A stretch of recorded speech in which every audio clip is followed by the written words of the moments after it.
아멘. 저를 기다리셨습니까? 네. 거짓말 하시는 분들은 이렇게 손을 뒤로 해서 X자리 이렇게 만들어가지고, 제가 손이 짧아가지고 이게 잘 안 돼요. 사람도 짧은데 손도 짧아가지고 이게 X자가 잘 안 되네. 그 영화 같은 데 보면 거짓말할 때 꼭 이렇게 X자잖아요. 저를 보고 싶었다고 하신 분들은 혹시 거짓말하면 손을 뒤로 이렇게 해주세요. 앞으로 이렇게 하면 제가 마음의 상처를 받을 수 있으니까. 저는 저희 여러분들이 좀 보고 싶었습니다. 왜냐면 저희 교회는 이렇게 사람이 많잖아요. 많이 사람이 있는 곳이 저는 행복하고 좋습니다. 오늘 성경의 말씀은 바벨탑 이야기입니다. 바벨탑 이야기는 잘 아시죠? 저는 고3 때, 그러니까 19살 때 처음 이제 예수를 믿었는데, 제가 바벨탑을 안 거는 국민학교 때예요. 어떻게 알았냐면, 혹시 만화 좋아하십니까? 만화책 좋아하셨던 분들? 여기 몇 분, 동지들! 만화책을 저도 좋아하는데, 그 만화책 제일 제가 처음 접한 만화책이 뭐냐면 바벨 탑이었나? 이름이 바벨인지 바벨 탑이었는지 그런 만화였어요. 근데 그 만화 내용이 혹시 기억나시는 분 계신가요? 근데 그게 한 40년 전 만화거든요. 근데 그 만화가 어떤 거냐면, 바벨 탑이 있어요. 근데 쓰러졌는데 그 바벨 탑에 어떤 아이가 가서 그 바벨 탑에 빠집니다. 근데 그 바벨 탑에서 이제 하늘을 나는 그 새하고 그 키가 큰 로봇하고, 그리고 몸이 마음대로 변하는 표범을 만나요. 그래가지고 그걸 가지고 이제 악당들을 물리치는 이야기가 이게 바벨의 이야기입니다.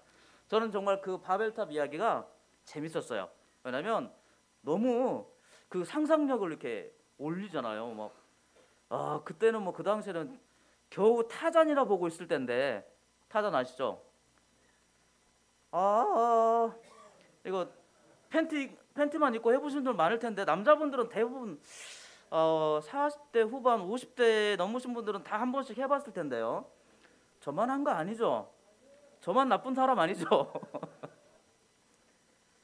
겨우 타잔 보고 있을 때인데 그 막 로봇 나오고 막 그 표범은 진짜 물처럼 변해가지고 몸을 마음대로 바꾸는 표범이었어요.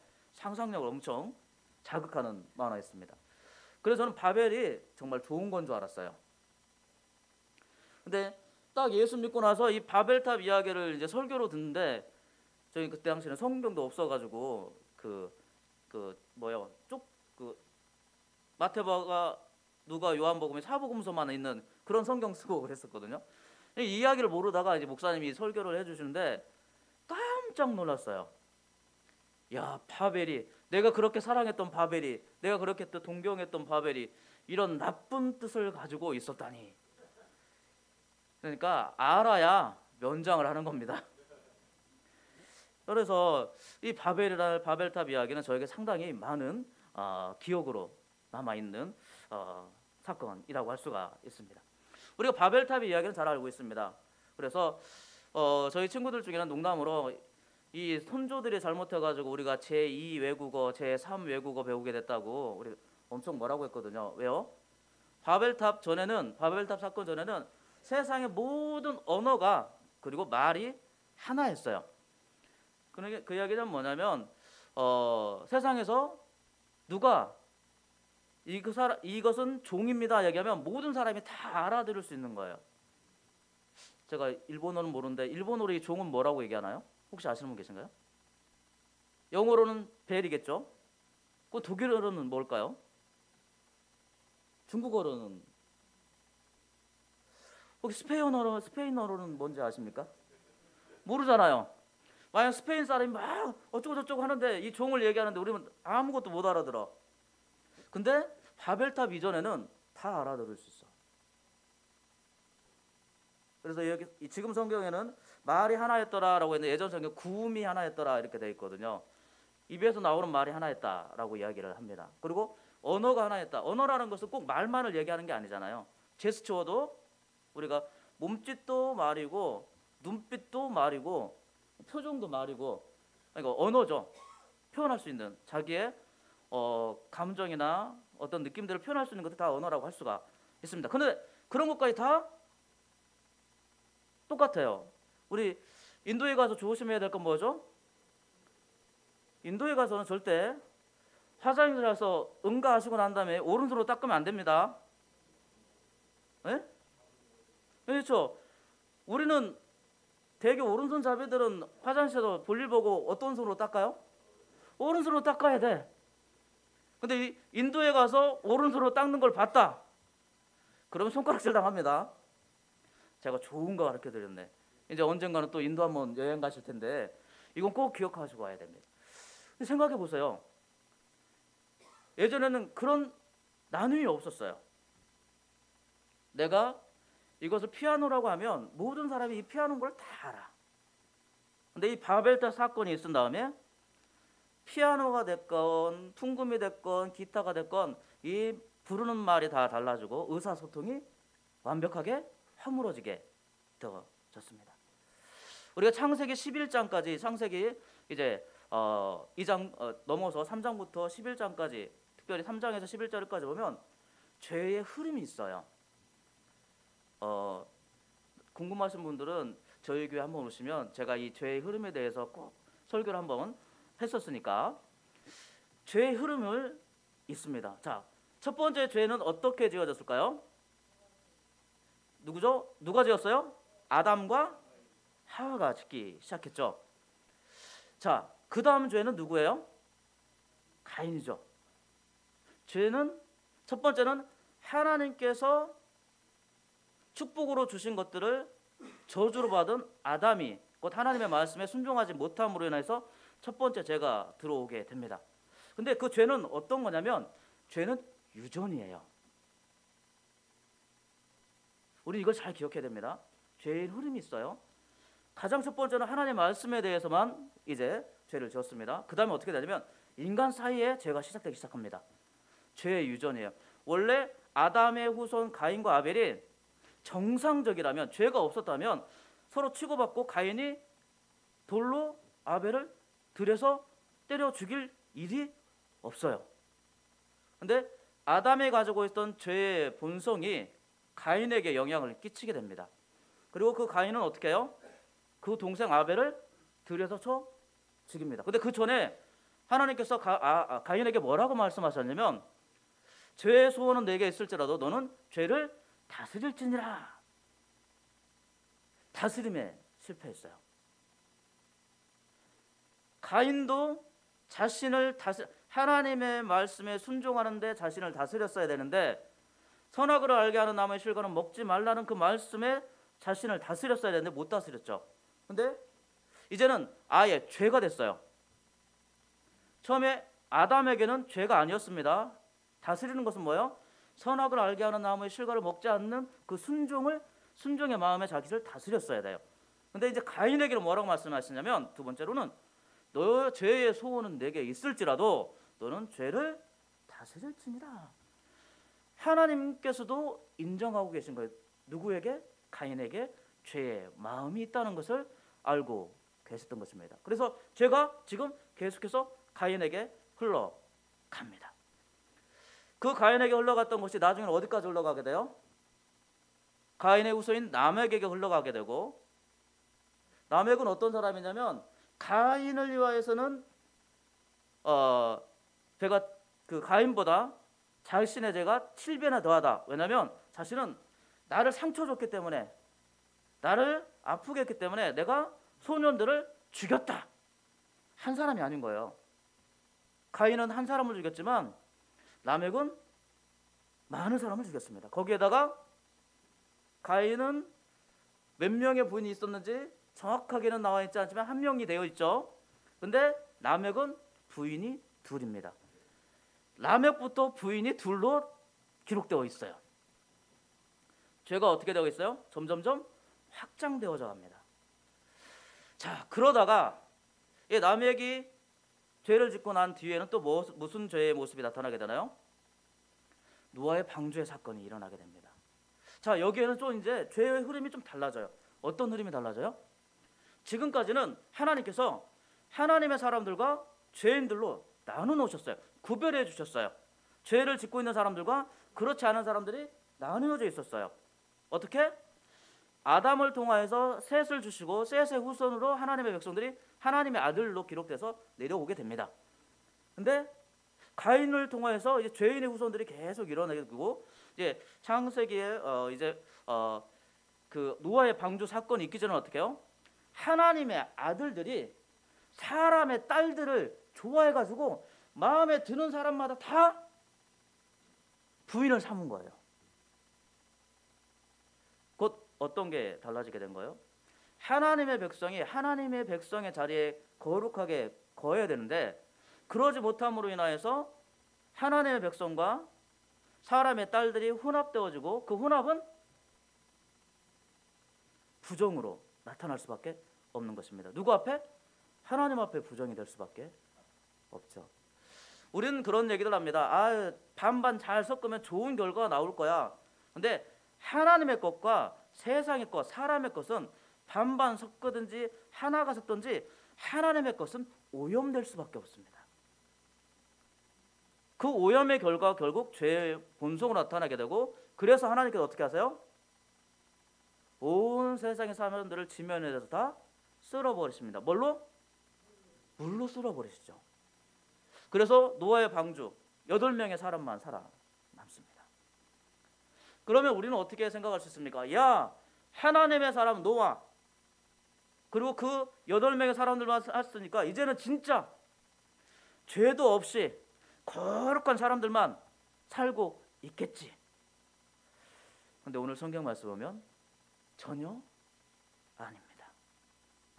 오늘 우리가 이 바벨탑의 사건을 통해서 정말 우리가 하나님께서 미워하시는, 하나님께서 우리의 삶을 어그러뜨리셔야만 될 수밖에 없는 인간들의 죄인의 모습들을 우리가 여기서 하나씩 하나씩 살펴봄으로써 혹시라도 우리 안에 그런 모습이 있다면 우리가 그것들을 제하여 버리기만 하면 우리 안에 죄는 사라지게 될 것이고 하나님의 거룩함이 우리 안에 회복되어질 줄 믿습니다. 자, 11장 1절 말씀 봅니다. 온 땅의 언어가 하나요, 말이 하나였더라.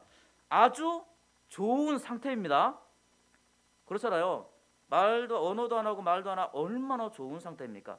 하나님께서 좋은 것을 사람들에게 주셨습니다. 자, 그런데 2절 말씀 볼까요? 이에 그들이 동방으로 옮기다가 신할 평지를 만나 거기 거류하며. 자, 여기서 첫 번째 문제가 있습니다. 죄인의 모습이. 에덴의 동쪽 아시죠? 누가 주인공입니까? 영화 모르세요? 저를 닮은 사람. 그렇죠. 이야, 저를 닮았다고 했는데도 제임스 딘이라고 말씀해 주셨어요. 제임스 딘이었던 그 에덴의 동쪽 기억하실 겁니다. 근데 우리가 이 동쪽을 잘 기억해 보면, 저희가 전에도 한번 말씀드렸던 것 같아요. 동쪽은 어떤 사람들이 가는 곳이에요? 죄인들이 가는 곳입니다. 에덴의 동쪽에는 누가 살아요? 아담이 살아요. 에덴 동산에 쫓겨나서 어디로 갔습니까? 동쪽으로 갔어요. 자, 우리가 가인 사건 아시죠? 가인도 아벨을 죽인 다음에 이제 표를 받죠. 어떤 표? 구원의 표가 아닌 보호의 표를 받습니다. 표를 받고 어디로 가요? 동쪽으로 갑니다. 자, 심지어는 아브라함의 그 조카 롯도 아브라함과 헤어질 때 어디로 가요? 요단강 동편 소돔 땅으로 갑니다. 그리고 오늘도 보세요. 이에 그들이 어디로 가요? 동방은 어디예요? 동쪽이잖아요. 동쪽으로 옮기다가 신할 평지를 만나. 자, 여러분 생각해 보십시오. 죄인들은 동쪽으로 갑니다. 그럼 서쪽에 뭐가 있는 거예요? 아담이 동쪽으로 쫓겨났어요. 그럼 서쪽에 뭐가 있습니까? 에덴 동산이 있습니다. 가인이 아담이 있던 땅을 떠나서 동쪽으로 갔습니다. 그 서쪽에 뭐가 있어요? 여전히 에덴 동산이 있는 거예요. 그 이야기는 뭐냐면 죄인들은 자꾸 어디를 향해 가요? 동쪽. 동쪽이 어떤 곳이에요? 에덴 동산과 멀어지는 곳입니다. 에덴 동산에 뭐가 있어요? 하나님의 창조물들 있죠. 선하게 알게 하는 나무도 있고 생명나무도 거기 있습니다. 곧 하나님이 계신 곳이 에덴입니다. 근데 사람들은 자꾸 죄를 지으면서 어디를 자꾸 가요? 하나님과 멀리 있는 곳으로 자꾸 가요. 왜? 내가 더러운데 깨끗한 거울에 나를 비춰보면 내 더러움이 온전히 드러나게 되잖아요. 그럼 내가 더 더럽다는 것이 더 강하게 느껴지죠.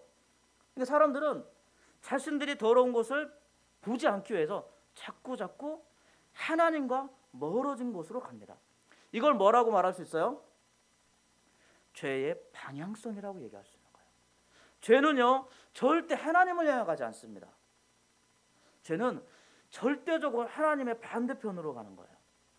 이게 죄의 방향성입니다.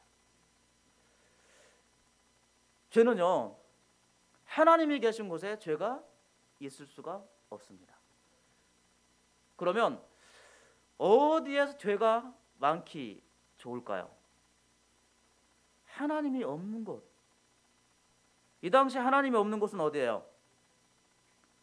하나님을 떠난 사람들이 가득한 곳에는 하나님이 없는 곳과 마찬가지예요. 자, 그곳에는 뭐가 있을까요? 사람들이 많아지면 뭐가 생기죠?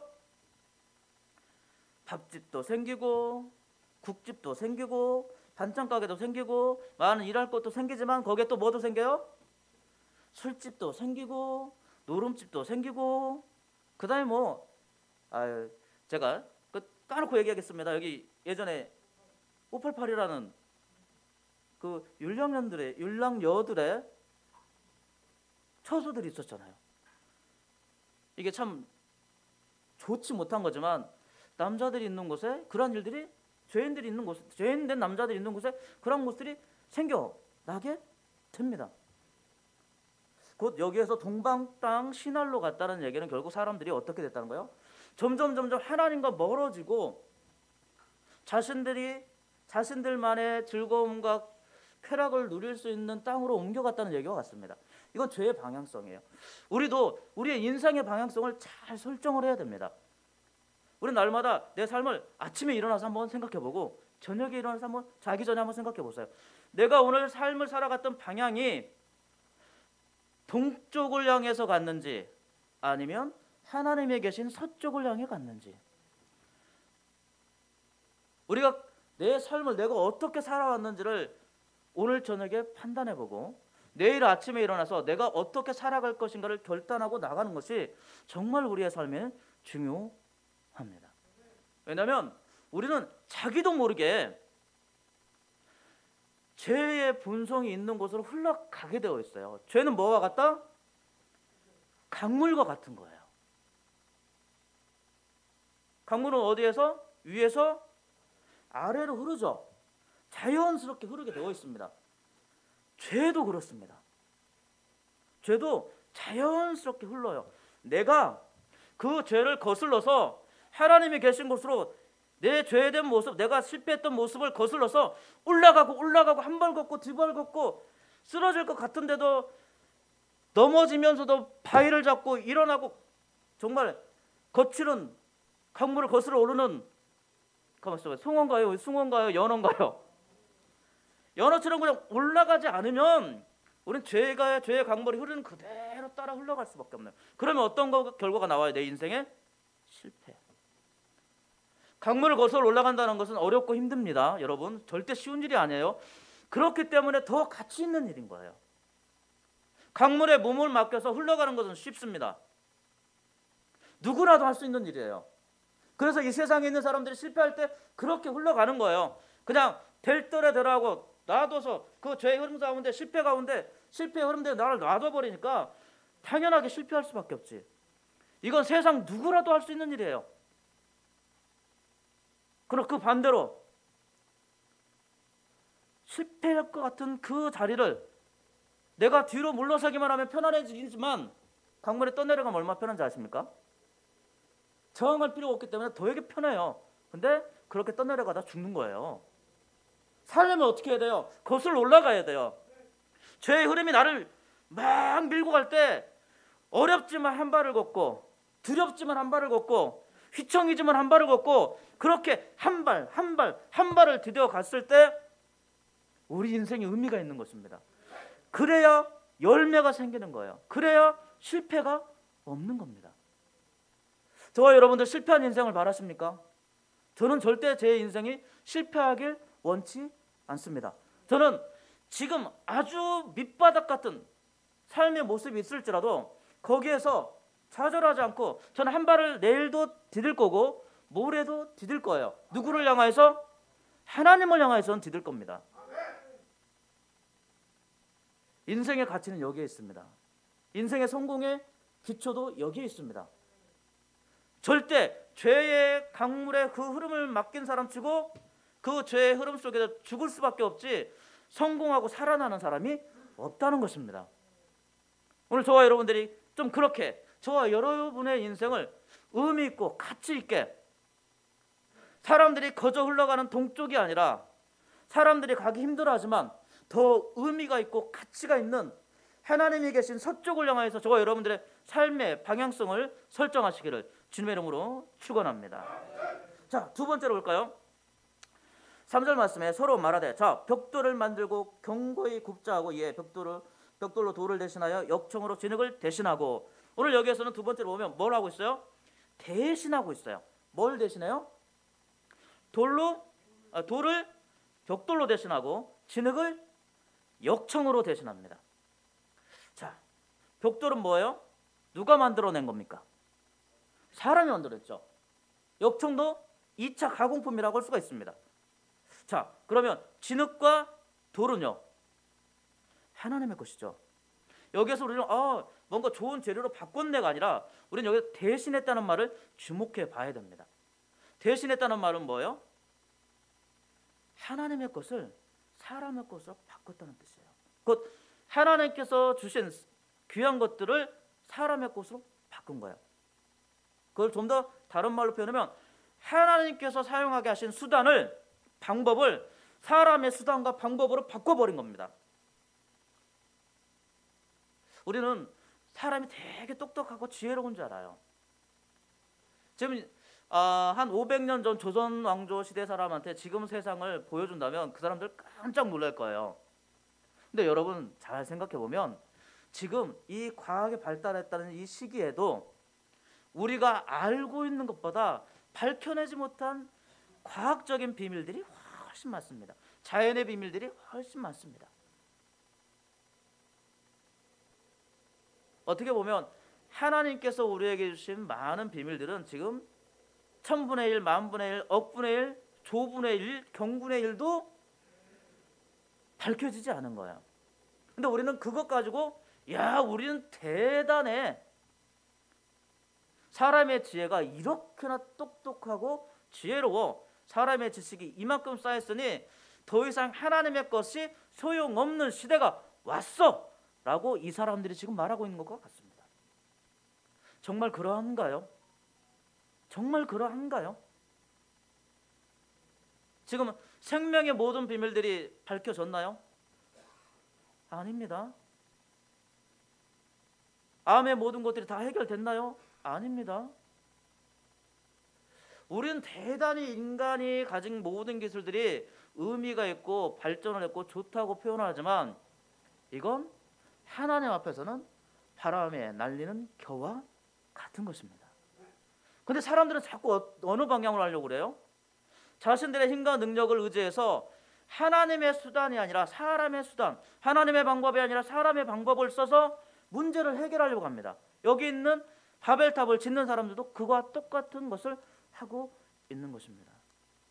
우리 인생에서 생각해 보십시오. 저와 여러분들의 인생을 변화시키고 싶습니다. 내 의지로 내 노력으로 되어던가요? 내가 가진 지식으로 되어집니까? 저도 예전에는 고집 좀 있는 사람이었습니다. 그래서 제가 고등학교 2학년 때까지는 무신론자였어요. 그래가지고 윤리 선생님이 토론하라고 하거든요.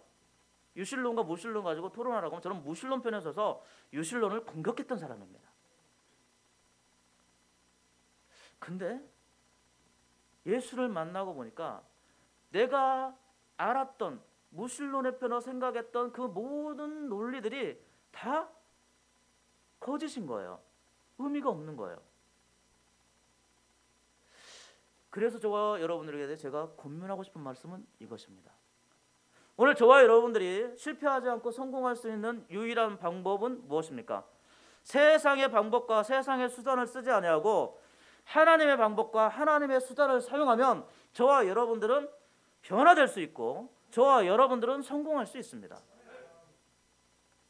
세상의 방법으로 세상의 수단으로 사용해서 성공하려면요, 세상에 있는 사람들을 다 밟고 일어나야 자기 혼자 성공하는 겁니다.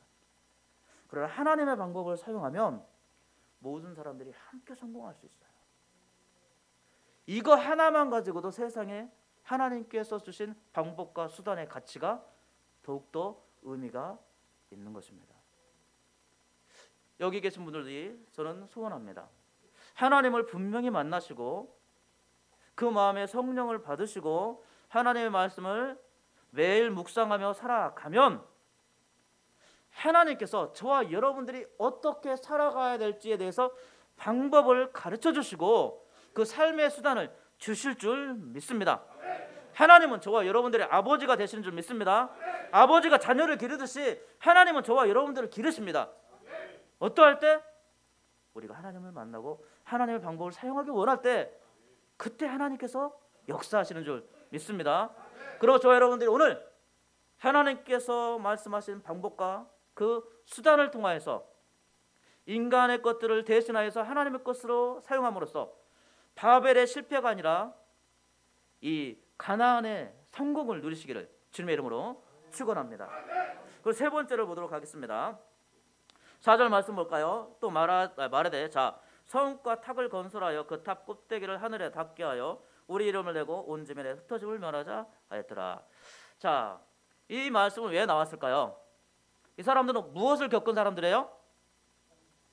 노아의 홍수를 겪은 사람들의 후손입니다. 그러니까 아버지가, 삼촌이, 할아버지가 그 홍수에 대해서 말씀해 주셨을 거 아니에요. 그들은 그래서 이제 두려움이 생긴 겁니다. 근데 여기서 우리는 근본적인 문제를 생각해 봐야 돼요. 왜 두려워하지? 심판을 두려워하는 이유가 무엇입니까? 죄가 있기 때문이에요. 그럼 이 사람들은 지금 흩어짐을 면하자, 우리가 심판을 면하자고 얘기하고 있는 상황은 뭐냐면 이 사람들이 자신들이 이미 죄인이라는 것을 고백하고 있는 것과 같습니다. 자, 그 죄인들의 행태가 어떠냐면 성읍과 탑을 건설하여 그 탑 꼭대기를 하늘에 닿게 하여. 자, 성읍은 왜 만들죠? 보호하기 위해서죠. 탑을 쌓습니다. 근데 이 탑이 어디까지 올라가야 돼요? 하늘까지 올라갑니다. 자, 왜 하늘까지 올라가야 될까요? 홍수가 날 때 어디가 열렸어요? 하늘에 궁창이 열렸죠. 그러면 최소한 궁창 있는 데까지는 올라가야 뭐를 피할 수 있다? 그렇게 생각할 수 있지만 우리가 생각할 것은 홍수가 나왔을 때 세상의 모든 산들이 다 잠겼죠. 그렇다고 해서 하늘까지 닿는 홍수는 아닙니다. 근데 이 사람들은 그 탑을 어디까지 올리려고 해요? 하늘에까지. 그 이야기는 무엇입니까?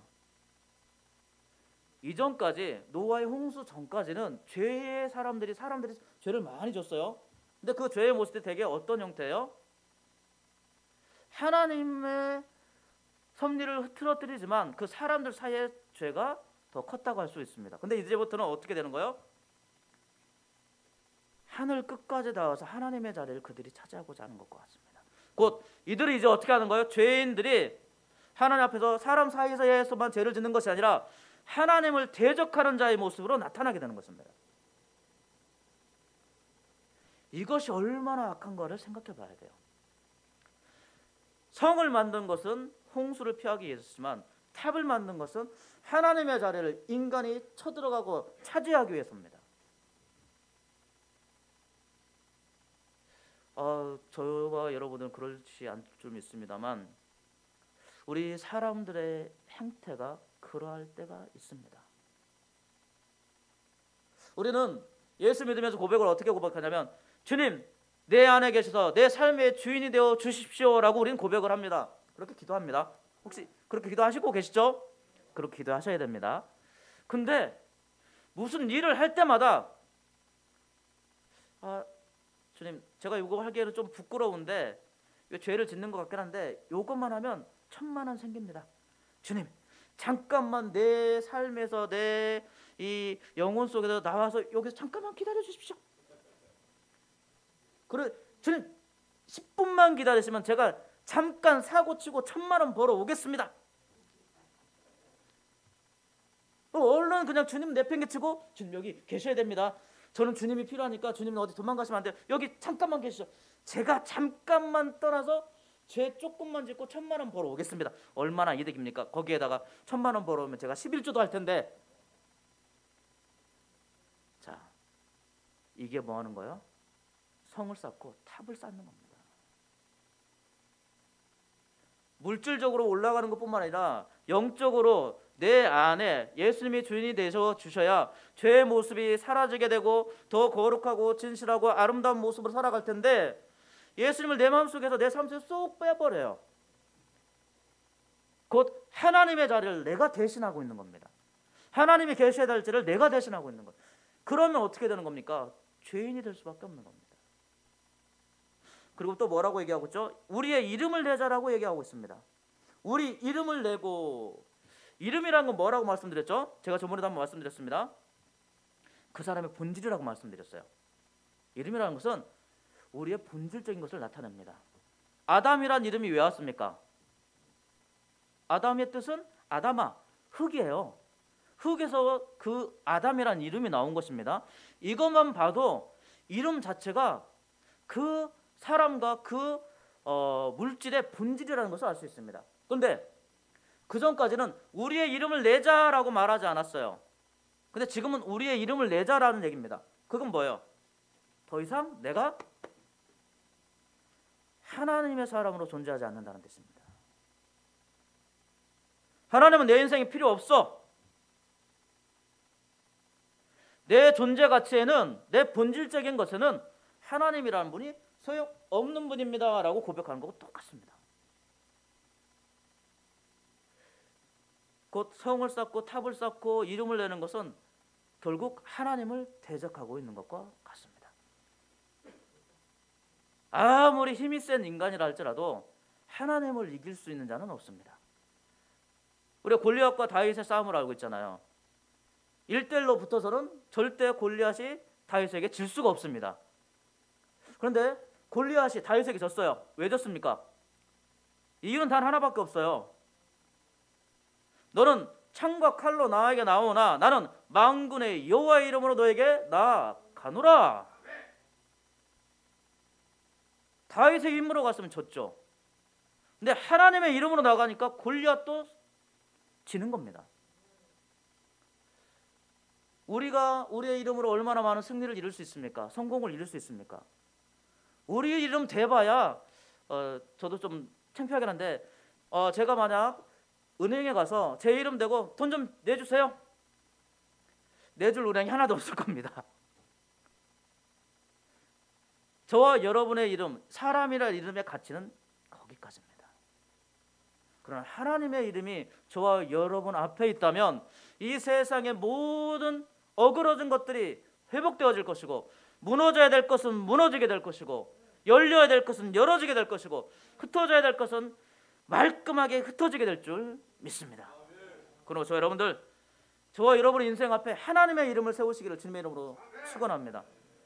제 이름 백종법이라는 이름 앞에 여호와 만군의 하나님의 이름이 앞장서고 그것이 덧입혀져 있다면 저와 여러분들은 실패하지 않고 성공하게 될 줄 믿습니다. 오늘 저와 여러분들이 이 말씀에 교훈을 받으셨으면 좋겠습니다. 제가 제 마음에 결단한 게 있어요. 절대 45분은 넘지 말자. 그래서 제가 지금 하나를 더 말씀드려야 되는데, 하나는 다음에 언젠가 또 이것이 마지막에 맛있게 익을 때까지 좀 기다려보고 오늘 이 세 가지만 기억하셨으면 좋겠습니다. 첫 번째 뭐였죠? 동쪽 가지 말고 서쪽 가라. 곧 하나님을 향해서 날마다 나아가는 저와 여러분이 되시기를 주님의 이름으로 축원합니다. 자, 그리고 벽돌 말고 흙을 쓰고, 역청 말고 진흙으로, 곧 사람의 방법, 사람의 수단 쓰지 말고 하나님의 방법, 하나님의 수단을 써서 하나님의 놀라운 승리를 경험하시기를 주님의 이름으로 축원합니다. 그럼 마지막 세 번째는 뭐였죠? 성, 탑, 이름. 사람이 아무리 성 지어봐야 하나님이 지키지 않으시면 말짱, 도루묵. 도루묵 아시죠? 도루묵 맛있어요. 저는 처음에 도루묵이 그 순우 그 도토리 묵처럼 그런 건 줄 알았어. 근데 생선이더라고요. 알아야 면장을 합니다. 하나님이 지키지 않으면 여리고성 생각해 보세요. 여리고성이 고고학적으로 오면 그 안에 10만 명이 넘게 살았다고 그러고 마차 2대가 그냥 쌩쌩 달려도 된다고 되어 있습니다. 근데 그 성읍이 어떻게 무너졌어요? 그냥 하나님의 사람들이 13바퀴 돌고 소리 한번 지르니까 무너졌어요. 성이 아무리 든든하게 세워진다 할지라도 하나님이 무너뜨리시면 아무 의미 없습니다. 하늘을 향하여 탑을 쌓는다고요? 무슨 소용이 있습니까? 저 여러분들 항상 저 여러분의 삶과 10년 가운데 하나님이 그 자리를 잘 차지할 수 있도록 수고하고 애써 주시기를 주님의 이름으로 부탁을 드립니다. 그러면 우리는 반드시 승리할 수 있고 우리 이름이 아니라 하나님의 이름으로 놀라운 축복의 역사를 이루어 갈 줄 믿습니다. 저와 여러분들 그러한 인생 사시기를 주님의 이름으로 축원합니다. 기도하겠습니다.